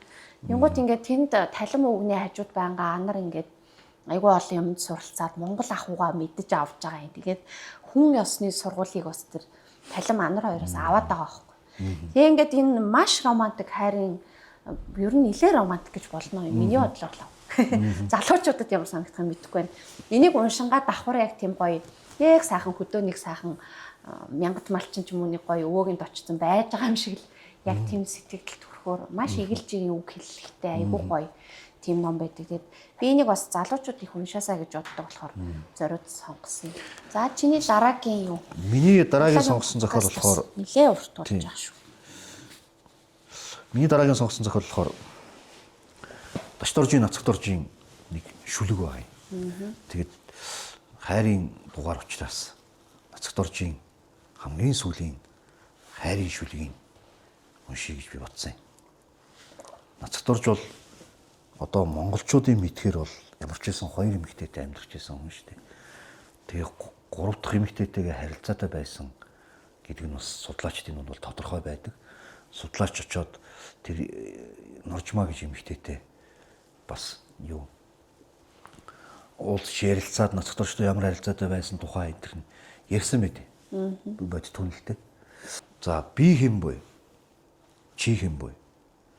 Бид хоёр энэхүү ертөнцийн хамгийн өчүүхэн амьтан. Бид хоёр орчлонгийн долгионоо учралдаад түүнийг дагалдан хөвнө. Бид хоёр ямар ч догшин ширүүн давлгаа хэмээвч гар гараа алдах үгүй бол гагцгүй манай заяа тэр. Би хаан төрөв. Чи хаан төрөв. Бид хоёр Монгол орноо төрж түүний усаар угаагдсан. Бид хоёр бие биеэ хэдийнээс таньсан үгүй боловч ирж олов. Бид хоёрыг хинч зуучилсан үгүй. Бие биенээ үзэж харилцсан янаглалдаж нийлэлдэв. Би чамд хайртай болов. Чи надад хайртай болов. Бид хоёрын сэтгэл хизээд нэгэн ямхын дотор хослов. Бид хоёр биеэсээ холдвоос өссөн. Бид хоёрын өчүүхэн зүрх бид хоёрт өөр юун ч хэрэг үгүй. Гагцгүй янаглал хэмээх нэгэн үнэтэй юм буй. Би чамайг хэмээн, чи намайг хэмээн. Бид хоёр ертөнцийн ангир шувууны адил явнам. Бид хоёрын зүрхэн бие биеэ үзээс даруй цадна. Бид хоёр орчлон сонирхох үгүй. Гагцгүй нөхөлдсөн сэтгэлээ хайрлалтаяа. Миний гүйхэн сэтгэл өлсөн. Тэгээд бас амтыг сонгон олж ядна. Юунаас болов? Хэрхвээс зохихгүй. Ямар юм идэхээ хэлжүүл өгнө. Гагцгүй амаа ангалзан тэмүүлнэ. Химжээ хязгаар үгүй орчлон биш үү? Түмэн зүйлийн өнгө цацран гялалзан.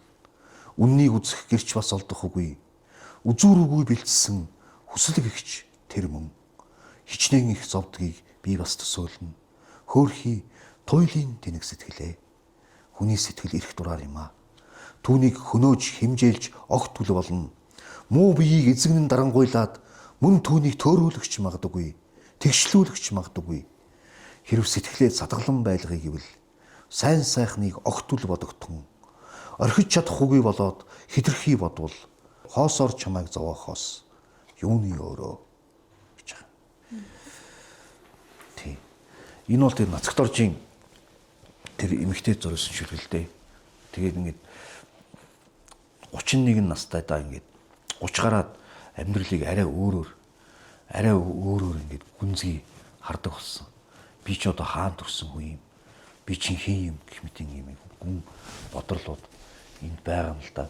Тэгээд тэр Норжмаа гэж бодит эмэгтэй зориулсан шүлэг юм шиг байна. Тэгээд Нацагт оржийн хайрын шүлгүүдийг манай монголчууд өдийлэн сайн мэддэггүй. Миний нутаг бол Нацагт оржийн ер нь бол хамгийн сайн шүлэг нь ерөөсөө биш. Би бол энэ шүлгийг л хамгийн сайн шүлэг нь болжээ гэж одоо Нацагт оржийн бүх шүлгийг одоо уншсны эцэст мэдсэн. Тэгээд Нацагт оржийн хайрын түүх бол тийм их шимширмэр түүх шүү дээ. Ингээд дандаа өөрөө нийгмийн зүтгэлтэн байсан учраас амьдрал руу нэг тийм гүн гар дүрдэг төр. Яг гүн гар дүрхэд Нацагт оржоос болж хайрлсан эмэгтэйчүүд нь дандаа хохирдог. Тэгээ одоо энэний төгсгөлд байгаа энэ мөр их шимширмэр байхгүй. Муу биеийг эзлэн дарангуйлаад мөн түүнийг төөрүүлэгч магадгүй, тэгшлүүлэгч магадгүй. Хэрв сэтгэлээ цатгалан байлгая гэвэл сайн сайхныг огт түл бодогдсон. Орхиж чадахгүй болоод хитрхи бодвол хоосоор чамайг зовоохоос юуны өөрөө.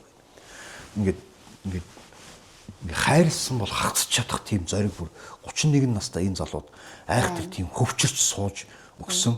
Тэгээд тэр Норжмаа гэж эмэгтэйг өмнөх хоёр эмэгтэйгээс ингээд болоод тэр хоёр эмэгтэйг яг өөрөөс нь болж зовоосон байхгүй. Багамдулам Нина Шестакова хоёрыг цэвэр Нацагт оржийн карьер, Нацагт оржийн одоо суу авьяасаас болж атаархагчд улс төрийн үзэл бодол таардаггүй одоо фракцийнхэн гэж амьдралаар нь тоглосон байдаг.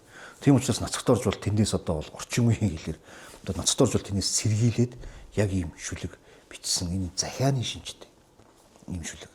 Тэгээд тэр захианы шинжтэй шүлэг нь тэр эмэгтэйд хүрсэн хэсэг нь эргэлзээтэй. Яагаад гэвэл энэ шүлэг Нацагт оржийн нас барсны дараа Спартак зочд буудлаас хэний авчирсан баг Нацагт оржийн буюу одоо иш Нацагт орж байгаа олсон нэг хунц гар бичмлийн дотор байсан шүлэг.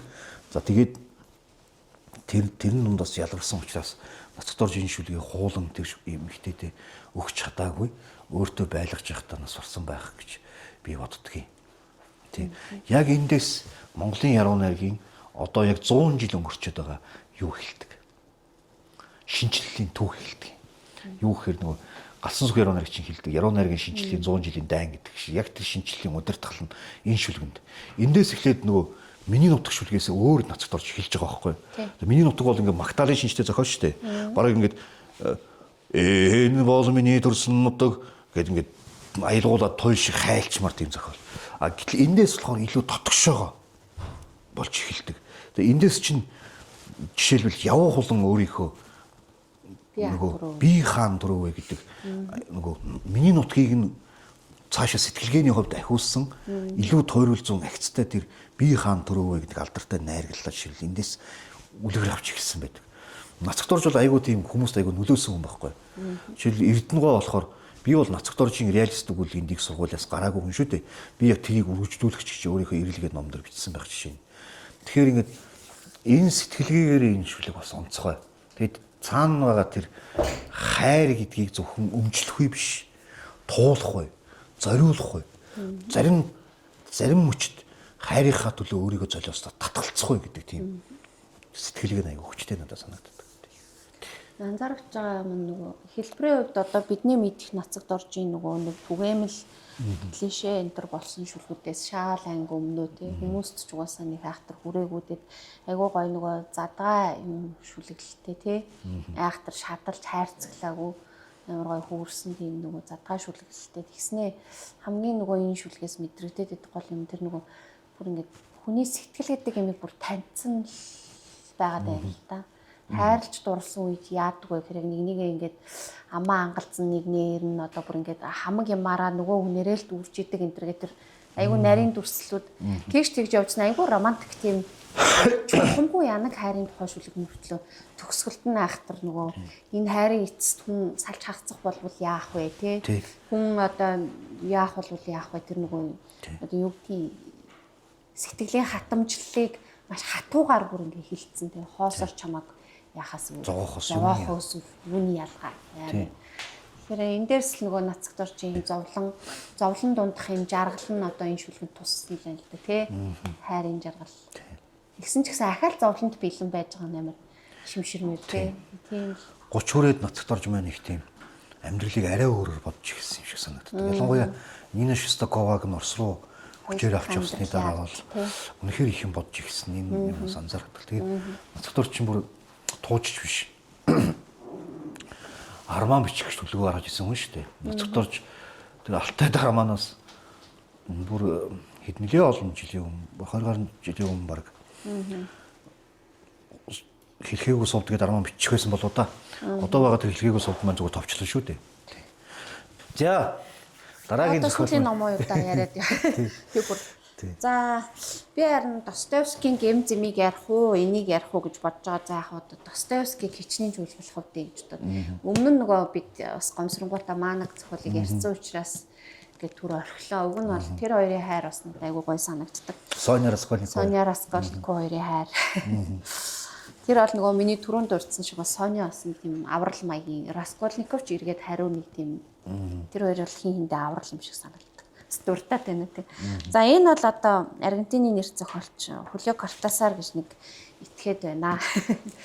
За Кортасар одоо энэ Чарта гэдэг роман нь бол хамгийн түрүүнд нөгөө энэ бичсэн хэлбэрийнхаа хувьд үргэлжлэн хэл татдаг. Чарта тоглоом дээр өсөрч догомцч тоолж байгаа юм шиг бүлэг хооронд өсөрч уншдаг тийм яригтай бүтцтэй роман. За энд Оросио Оливера гэж нөхөр одоо 50-аас 60 оны Парист Аргентинаас одоо нэг тийм хэрмэл сэхэнтэн залуу гэх юм одоо очсон. Парис нэгдүгürt ямар хот вэ гэхээр Парис бол ер нь бас нэг талаасаа хайрын хот мөн шүү дээ тий. Парист тэр үед юу болдог вэ гэсэн бэ гэхээр дэлхийн бүхэл бараг л Европын тий модернист уран зохиолч одоо яг л тэр үеийн орчин үеийн бүх зохиолчдын цугалж Парис бол тэр соёлын төв бүх юмны уулзуур болж исэн тий. Яг л тэр жишгээр манай Оливера бол одоо Парист очино. Тэг Парист хайр дурлалтай учрна. Тэрнийг ургуй бүсгүй байдаг. Тэр хоёр болохоор энэ хоёр бол жинхэнэ хэрмэл бохемын амьдралаар одоо Парист амьдрна л та. Тэгээд нөгөө Оросио болохоор одоо Лусын клуб гэдэг нэг баахан одоо бас нэг философи уран зураг мураг ярьдаг нөхөдтэйгээ ингээд нэг жаахан ингээд мэдэм хийрэнгөө ч гэхгүй цэцэрх ч гэхгүй нэг тийм яриа өрнүүлдэг одоо нэг юм сэхэлэг залуу байхгүй юу. Тэгсэн чинь нөгөө Магус гэдэг бүсгүүтэй санаандгүй одоо нөгөө Парисын гудамжаар ингээд тэнүүчлэх явж тааралцчихдаг. Тэгээ Магус амар эрхчлөөтэй. Тэгээд ямар ч юмыг одоо ингээд нөгөө айхтар онолдоод ч юм уу цэцэрхэд л ярихгүй. Яг л угаасаа Магус тийм мэдлэггүй. Магус зүгээр л игэлж ирэн бүс байхгүй. Тэгээд Магус амар үзэсгэлэнтэй, сайхан эмэгтэй. Тэгээд энэ бол амар бас үнэхээр бүр сэтгэл шимшрэм хайрын түүх. Миний л бодлоо.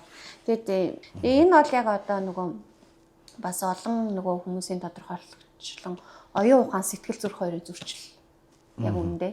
Оливера бол оюун ухаан, Магус бол сэтгэл зүрх байхгүй тий. Тэнгүүт Оливераг одоо тэр оюун ухаан тэр хатуу хөтүү тийм нөгөө сэтгэл зүрх нь одоо юу гэдгийг оюун ухааныхаа доор ирэмблэгдээд тэрийг баг мартчихаар чинь тэр оюун ухаан хүнийг юунд хүргэж байгааг амар харуулж байгаа байхгүй юу. Тэгэд Оливера болохоор одоо хайртай бүсгүйгээ маш их хайртай мөртлөө энэ өрдөөнийг юм тэнийг маа нэг тийм ойлгохтой ч юм ярьж чадахгүй. Ямар сандал өөрийн мүзээр үртлээ ухаа ганцаараа явж үздэг. Магус хизээч хэлэхгүй. Чи Магус болохоор тэр Лусын клубийнхнаас ялгаатай нь хизээч ингээл Анри Матесийн зураг мурагч юм ямар нэг зураг үзснэ ингээл ваа энэ өстой ийм онол номоор тайлбарлахгүй мөртөө зүгээр хөх энэ ямар гоё юм бэ л гэд хэлчихдэг. Тэгэд Магус яагаад клубт тэнцээд байгаад гэдэм хэрэг Магус үнэхээр энэ чөлөөтэй тийм гоё эрх чөлөөтэй уюугаараа удамжнаас магадгүй нэг навч болоод ингэж эмэржисаа өсөндөө хатгаад ингэ явж идгээраа ч юм уу те. Тэсний гинт дунд нь ингээд заримдаа маш юм тэдний огт бодоогүй юм нэг юм бөгчөн мөрөнд нэг юм цэнгийг агаар ороод ирэх шиг нэг юм гоё юм нэг цэвэр нэг тийм байдлаараа тэднийг татдаг байхгүй юу. Тэгэд эцэстээ Оливера нөгөө оюун ухаанд ийсэн юм чинь ядгүй гэхээр тэгж явсаар хагаад нөгөө Магусыг аач алтан те. Ерөнхийдөө ингээд амьдралдаа их юм алдчихж байгаа юм л та. Тэгээ сүүлдээ Аргентиндаа нөгөө нэг альбтан Парисаас буцаагдаад яад гэвэл нөгөө иргэншлийн юугаа сумгаагүй баригдаад буцаад тэгээ Аргентиндаа очингууд жинхэнэ нөгөө бодит амьдрал дээр одоо ингээд хөл тавьсан чинь тэр хүн хайрыг өстө тисшгүй бэрхээр өгүүлж эхэлдэг. Магус ямар их хайртай байснаа ойлгоод бүр галзуурна. Энэнгээрээ юг явахтлаад байна гэхээр тэр харах тэ хайрыг хүн харах ёстой юм байна. Харах төдийгөө бүлээн зөвшөөрөх ёстой юм байна. Чи толгой тархиа энд аваа явж байгаа бол энтэл дээрээ сэтгэл зүрхээ чи тэмцүүлээд авч явахгүй бол тий амьдрал гэдэг энэ чартаан дээр алдчихдсан байна л гэдэг аахгүй амар энгийнтэй болоод тэгээс сүлдээ тэрэн гэхдээ би нөгөө Оливераг яг ингээл энэ номыг би редакторсан юм л та редакторлж явах хэвчсэн ингээд нэр айгүй уур хурмээр энэ одоо ямар давбуу юм бэ энэ одоо ямар лойц юм бэ л гэж бодготын заа ингээд уур хурна тэгсэн чинь сүлдээ нөгөө яг зохиолын төгсгөлд очихоор ингээд Оливераг бүр үнэнхүү өрөвдөж байгаа юм л та. Тэгээд өрөвдөхөөс өөр аргагүй маш өрөвдмөр тэгээд ингээд зүгээр л ингээд өөртөө байсан бүх юмыг зүгээр л ингээд түлхээд хайчдаг тий. Тэгчээд сүулт нь нөгөө өөрөө ингээд бараг л алдаж хөөж бараг ингээд явуулчаад ард нь нөгөөтгөө ингээд тисшгүй бэрхээр өгүүлээд бүр ингээд маш их шаналж байгаа л тухай юм л та. Тэгээд тийм эндээс одоо хэсэглээд уншиг гэхлээр бас жаахан яриухтай. Тэгээд би яг зүгээр зохиол эхлэл хэсгээс нь жоохон л уншиж юм. Тэгэхгүй бол яад гэвэл энэ нөгөө ухамсарын урсгалын бас одоо нэг гол бүтээл шүү дээ. Тэгээд ухамсарын урсгал чинь нөгөө өгүүлбэр надаглал ингээл дуусаж өгөхгүй утга учир нь олдож өгөхгүй нөгөө ухамсарыг дагаа явж байгаа учраас бидний бодол гэсэн. Тийм хүнээ л одоо бидний бодол чинь цэг тавигддаг шүү дээ. Тэгэхээр тийм учраас эндээс яг нэг хэсгийг авч уншихад аягүй төвөгтэй байгаа байхгүй юу? Магустай дайралтах болов гэрээсээ гарч сэнийн гудамжаар олхон контин эрэг рүү харсан нуман хаалганд хүрэхтүүдийн голын дээгүүр хөвсөн үнсэн чидун агаарт хэлбэр дүрс ялгарн тунарч хичнээн чудаа дизар гүрэн дээр түүний гол шиг нарийнхан галбар тодордог байв та. Заримдаа тэрээр нааш цааш холхиж, заримдаа төмөр хашлага дээгүүр ус ширтэж зогсно. Гудамж руу гараад гүүрний шатаар өгсөж усан дээгүүр нумарсан нарийнхан гултан дээр гараад Магусын дэргэд очих юутай жам ёсны хэрэг билээ. Тэрээр огтхонч гайхгүй нэмсгэлдэг. Яагаад гэвэл яг над шиг хүнтэй санамсаргүй дайралтах нь хүний амьдралын хамгийн санамсартай явдал. Зөвхөн шугамтай цаасан дээр загтал бичдэг, шүдний ог, ёроолыг нь нугалж дээш шахдаг хүмүүс л уулзалтаа урьдчилж тохирдог хэмээн итгэдэг байв. Гэвч одоо тэр гүүрэн дээр байхгүй. Түүний нэмгэн арьстай тунгалаг царай одоо Маре дүүргийн хуучин орчинд үзэгдэж харагдаж, эсвэл тэрээр шарсан төмс худалдагч эмэгтэйтэй ярилцаж эсвэл Себастополийн өргөн чөлөөнд халуун зайдас зоглож яваа. Тэгсэн ч би гүүрэн дээр гарлаа. Магус тэнд байсангүй. Буцах замд ч дайралтсангүй. Хэдийгээр бит хоёр бисээ хаан амьдрдгийг Парисын хуурамч оюутны байрны булан бүрийг Брак Гирланда, Макс Эрнстийн бүтээлийн ил загтлыг хямд тусар жазанд хийж галгар тод зураг туудсан дээр тогтоосон цонх болгоныг мэддэг боловч бид биеийнхээ гэрээр шагаадаггүй байв. Тэгээ энэ хоёр ингээд хизэж болцоо товлдоггүй. Зүгээр л хоёлаа хин угаасаа нэг нэгнтэйгээ таарлтна гэдгээ мэдээд гараад явдаг. Тэгээд Парисын хаан нэгтэй тэнүүчилж яваад зоолттой таарлтдаг. Тэгээ энэ хоёр ингээд Парисын ингээд энэ дэргээр яваад ингээд болцдог. Тэгээд одоо энэ эхлэл болохоор нөгөө Оливера Магус байхгүй. Магус гүүрнээс үсрээд усан живэд өгцөн үү мэдэхгүй. Эсвэл урагвай руугаа буцсан үү мэдэхгүй. Магусын талаар ерөөс ямар ч тодорхой зүйлгүй. Тэгээд магусыг тэсгүй юу гэхээр л өгүүлэн шаналсандаа одоо ингээд магусыг өгүүлж бичиж байгаа. Тэр ухамсарынх нь одоо урсгал. Магадгүй өнөөдөр Мастер Маргарита Кортазарын 62 ингээд зэрэгцээ байж хат яг энэ хоёрын хооронд уран зохиол айхтар дэвшиж тэр ухамсарын усгал гэж уран зохиолд ямар амар тийм өөрчлөлт хийсэн гэдэг нь бүр харагдана. Уран зохиол бидний төсөлдөөс маш хол явчих. Бид одоо манай монголчууд бид гэдэг маань монголчууд маань нийтлэг уран зохиолыг ойлгодог маань ихээхэн одоо гүр нэм норжийн хэлдгээр ихээхэн бүдүүн баг эд байна шүү гэж өөрийн ирэхгүй ботход хүрсэ. Тэгээд за яг би яг агуулгын дэгийг хангалттай ярьчлаа. Бүр хэлбэр талаас нь харахад дизайнер төгс жаргалын юм бүтээл үнэхээр нөгөө дуу алдмаар төгс момыг ингэж л хийх хэрэгтэй байх гэмээр те. Одоо ингэж нэгэ харахад гайхалтай. Кортазарын царай гарч ирнэ. Үнэхээр орчуулгын хувьд жалтан гэрэл орчуулагчийн баг оргил орчуулга гэж хэлнэ. Энэ бол маш олон хэлийн бүтээл. Хэл харилцсан бүтээл. Яг юу гэж хэлдэг онлоор нь бол би мэдэхгүй байна. Энд юу гэсэн байл да интертекст бүтцтэй гэсэн ч хэлдэг та. Тэнгууд нөгөө энэ яадаг бохгүй юу? Энэ Кортазар ч нөгөө тоглоомч, асар тоглоомч юм бүтцтэй роман бичсэн. Нэрнээс авахлал чартаа тий. Тэнгууд өстой хэлээр наадаж өгнө. Ийм сайн нутгийн аялгауны юм шиг юм үгээр бичсэн. Тэрийн гэсэн чинь хин алтан гэрэл ах амар гоё юм. Бурайд хэлийг бид нар ингээд бурайд хэлийг бид нар ингээд ойлгохгүй ч гэсэн яг нарийн тоочны ойлгохгүй ч гэсэн юун тухай ярьж байгаа нь ойлгохтаад идэв ш. Яг тэрэн шиг тийм бурайд хэлний юм уу ингээд оруулаад болгоцсон амар гоё. Тэнгүүт Аргентины нөгөө гудамжны ярианы хэл асар их орж ирнэ. Манай Лусын клубын хэмжээ одоо нөгөө бид нар залуучууд англи хэл хольж ярьж ийн гэдэг шиг нөгөө Лусын клубын хэмжээ ярихдаа Франц, англи, мангли, испани баахан хэл хольж ирнэ. Энд нөгөө Магус Оливера хоёрын дунд нэг хайрын хэл өгдөг байхгүй юу? Тэр нь юм нэг гэлэглэг хэл гэдэг өөрөөсөө нэр өгсөн. Тэгээ тэрэн дээрээ яадаг ч лээ би бас марчаж бод нэг үсэг эхлэх үг эхлэж байгаа нэг үсгийн сольж ярьдаг ч үлээ дээ.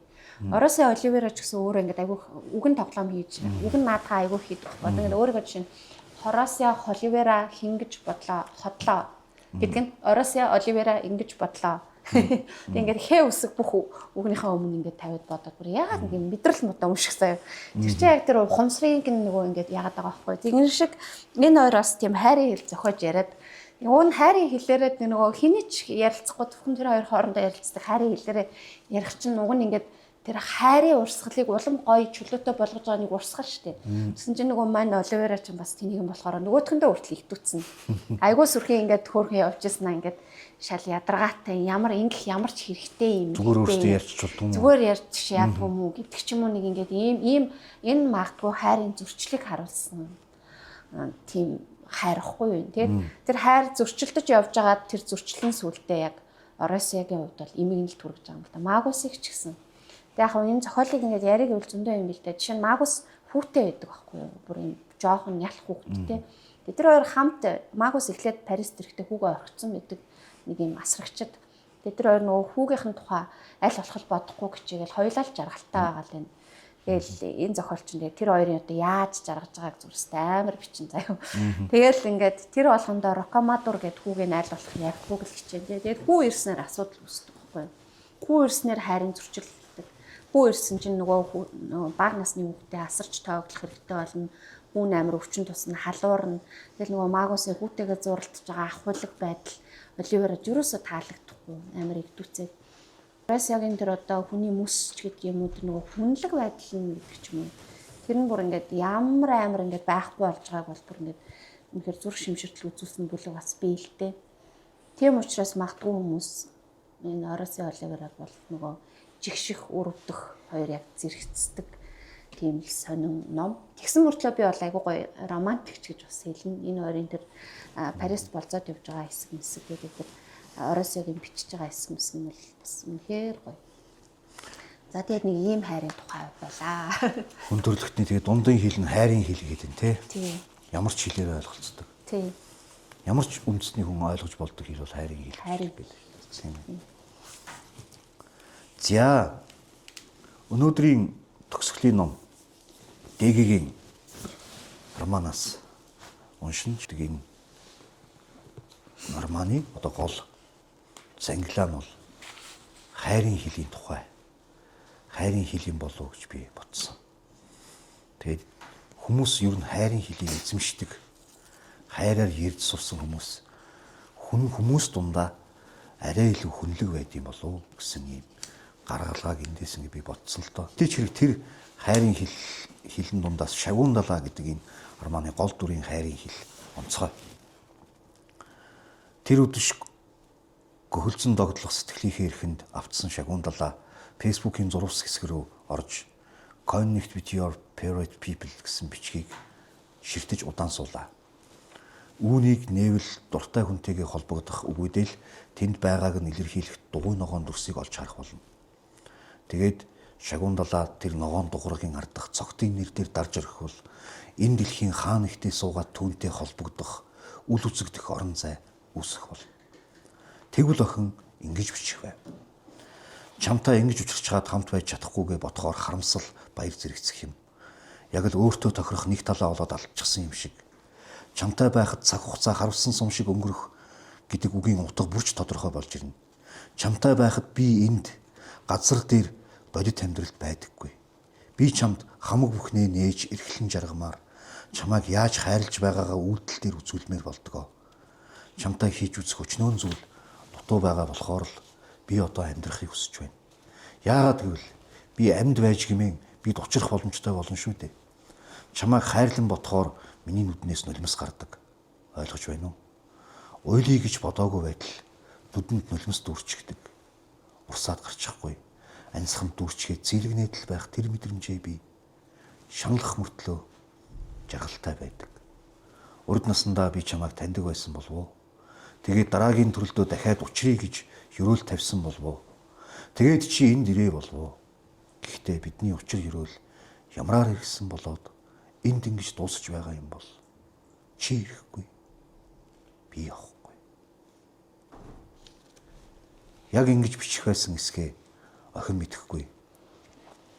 Ямраарч бай түүнтэй харилцаж байх нь зөв. Мэдсээр байж заавал холбогдвол тэгвэл сэтгэл нь өвдөх болно шүү дээ. Шагуун далаа мессенжерийн цонхыг хаагаад санаа алдлаа. Шагуун далааг уншичаад би нөгөө Эрих Фромын тухай гарцаагүй ботсон байхгүй.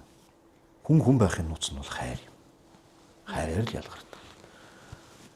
Хүн байхын нууц чинь нэг хайгаад байх юм байхгүй хайр шүү дээ гэд Фром хэлсэн. Тэгээ энэ Норманы дөрүүдийн ялгарл болохоор надад хайрын хил гэж санагдсан. Хайрын хилээр хэн сайн ярьдаг вэ? Хайрын хилийг хэн сайн эзэмшсэн бэ? Энэ Норманы нөгөө гол дүрийн цогт гээд нөхөр маань зохиолоо бичиж дуусчлаа гэж бодох мөртлөө өөртөө итгэхгүй. Зохиол дуусаагүй гэж бодоод яваад идэг. Бүр тэр бодол нь түлхээд бараг Япон руу зохиогчийн одоо хөтөлбөрт явж байгаа юм л да. Зохиолчийн резиденс жижиг богино хугацааны хөтөлбөрт явж байгаа. Тэгээд тэндээс манер зохиол бичих аргыг сурсан гэхээсээ илүү хайрын хилийг ойлгож буцаж ирж байгаа юм шиг надад санагдсан. Гэтэл энэ хайрын хилийг угаасаа мэддэг хүмүүс энэ хүмүүс ертөнцийн дээр байд юм байна л да. Тэр тусгай үйлдэл гэхээсээ илүү уудам сэтгэлт хүмүүс. Яг л өмнө нөгөө ярьсан Гэтсби ч юм уу эр нөхрөө хайртай хүний аврахын төлөө чөтгөрч сүнсээ худалдсан Маргарита ч юм уу те. Эсвэл анханасаа л хайрыг мэддэг. Энэ ертөнцийг зөвхөн хайрлж л туулна гэж боддог одоо шоошоо ч юм уу те. Эсвэл талим хүүхэн ч юм уу. Зөв бүх юм орхиод ийм гар явчихж байгаа манай залуу ч юм уу те. Эсвэл яг өөр шиг нь өөрийг нь тийм уудмаар хайрлна гэж итгэдэг энэ Гэтсби шиг ч юм уу. Тэгээд бүх амьдралаа тэр нэг эмэгтэй зориулсан. Тэгээд тэрнээс болоод бүр золгоогоор өгч байгаа тэр Гэтсби ч юм уу. Эцсийн эцэс тэгээд хайрын хил. Хайрын хилээр ярих нь л одоо юу юм бэ? Хүнийг хүн байлгадаг юм байна гэсэн юм маш энгийн гаргалгаанд би Шагуун далаагаас хүрсэн. За, миний зохиолыг сонгож ярьсан баярлалаа гэхгүй юу. За ингээд подкастаа хоёлаа өндөрлөе те. За 2 дугаар сарын 14 буюу одоо Валентины баярын өдөрт бид зориулаад ингээд хүн төрөлхтний уран зохиолоос, хүүрнэл зохиолоос ялангуяа зохиолчдод тий хайрыг өөрөөхөө яаж илэрхийлсэн юм бэ? Тэрийг бид хоёр бас уншаад юу гэж ойлгов тий? Тэр тухайгаа ингээд товчхон ярьлаа. Хайрыг угаасаа яриад дуустдаггүй шүү дээ. Тийм ч болохоор л ингээд урлаг уран зохиолт мөнхийн яригдчихэдэг байх л гэж бодож байна. Бид нар тэгдэг шүү дээ. Нэгэндээ хайртай байцгаая гэж тэгдэг шиг. Энэ хайрын өдөр хүмүүст бас бүх хүнд сайхан хайрыг хүсэн өрөө. Тэгээд ингээд подкаста жаргаяа. Яриад дуусгах үг хэлэх юм уу? Би бол тэгээд ер нь юу уран зохиол би нэг уншсан гэж хэлэхгүй л дээ. Гэтэ бас огт уншаагүй хүний хажууд уншсны хувьд хэлэхэд цаана хайр үнэртдэг хайрын эхлэлийг сүлдсэн зохиол сууд зохиол байд юм байна гэж би ойлгосон. Ер нь хайрын хэлийг илэрхийлж чадах нь сууд авьяасын илэрхийлэл байж магадгүй. Тэр чинь тийм амаргүй. Ер нь бол цаана хүн чанар үнэртдэг зохиол бол тачгүй зохиол байдаг. Цаанаас зохиолчийн хүсэл тэмүүлэл үнэртдэг зохиол бол юу эхлэл байдаг гэж хэлмээр санагдаж байгаа. Тэгэхээр та бүхэн хайр үнэртсэн сууд зохиол уншаарай гэж уриалмаар. За баярлалаа. Хуудас сэргийгчлөнд подкаст нэвтрүүлэг.